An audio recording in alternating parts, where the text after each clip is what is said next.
বাসন্তী বিধানসভার উত্তর মোকামবেড়িয়া গ্রাম পঞ্চায়েত 160 নম্বর বুথ এবং সেই 160 নম্বর বুথের মধ্যে থাকা একটি গ্রাম যেখানে ভুয়ো সন্তানের খোঁজ পাওয়া গেল। মূলত যেই পরিবারের নাম ধার করা হয়েছে সেই দম্পতি পরিবার, অর্থাৎ সেই দম্পতি তারা রীতিমতো হতচকিত হয়ে গিয়েছেন। কিভাবে এই সন্তানদের নাম আসলো, তাও আবার তিনটে।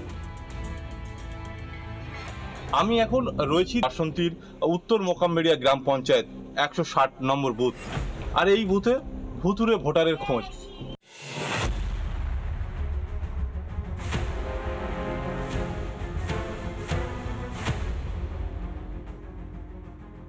পিড়িখালি গ্রামে বাবা মা জানতেন তাদের 4 সন্তান, 2 ছেলে এবং 2 মেয়ে, কিন্তু ভোটার তালিকায় মিলল আরো 3 ভুয়ো সন্তানের হদিশ, অর্থাৎ মোট 7 জন।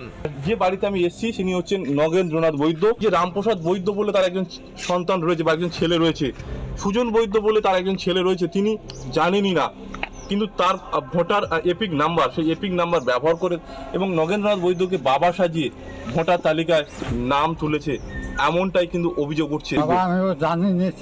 আমি চোখই এই রামপ্রসাদ বৈদ্যকে আপনি দেখেননি? তিনিও তো আপনাকে বাবা সাজিয়েছে তো।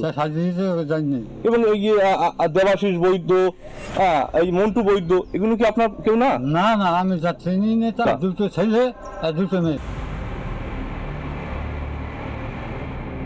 বাসন্তী ব্লকে সোমবার এবং মঙ্গলবার, এই সপ্তাহে 2 দিন যে অভিযোগগুলো উঠে এসেছে, এর অধিকাংশই বিজেপির লোকেরা জড়িত আছে, বিজেপির দলের লোকেরা জড়িত। রাজ্যের দিকে দিকে এই ভুতুড়ে ভোটার ছেয়ে গেছে। আজকে এই তৃণমূল কংগ্রেস দেশের স্বার্থকে উপেক্ষা করে নিজেদের ভোট ব্যাংক স্বার্থকে সুরক্ষিত করার জন্য সুকৌশলে এই বাংলায় ভুতুড়ে ভোটারের বীজ বপন করেছে। এই প্রথম নয়, সোমবারও বাসন্তীর পিড়িখালি গ্রামের বাসিন্দা নারায়ণ সরকার দেখেন তার এপিক নম্বর ব্যবহার করে বাবা সাজিয়ে ভোটার তালিকায় নাম তুলেছে 2 জন। এ বিষয়ে প্রশাসনের কাছে অভিযোগ দায়ের হয়েছে। তার রেশ কাটতে না কাটতেই বাসন্তীতেই আরো ভুয়ো ভোটার। 24 পরগনা জেলার বাসন্তী থেকে রঞ্জিত সর্দার, রিপাবলিক বাংলা। নানা ধরনের কন্টেন্ট দেখার জন্য লাইক করুন, শেয়ার করুন আমাদের ফেসবুক পেজ, সাবস্ক্রাইব করুন আমাদের ইউটিউব চ্যানেল। পাশাপাশি অন্যান্য ব্রেকিং নিউজের জন্য অবশ্যই চোখ রাখুন রিপাবলিক বাংলায়।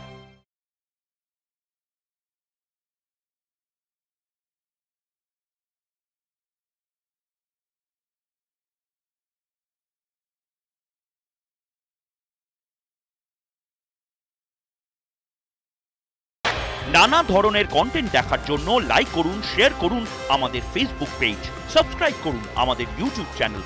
পাশাপাশি অন্যান্য ব্রেকিং নিউজের জন্য অবশ্যই চোখ রাখুন রিপাবলিক বাংলায়।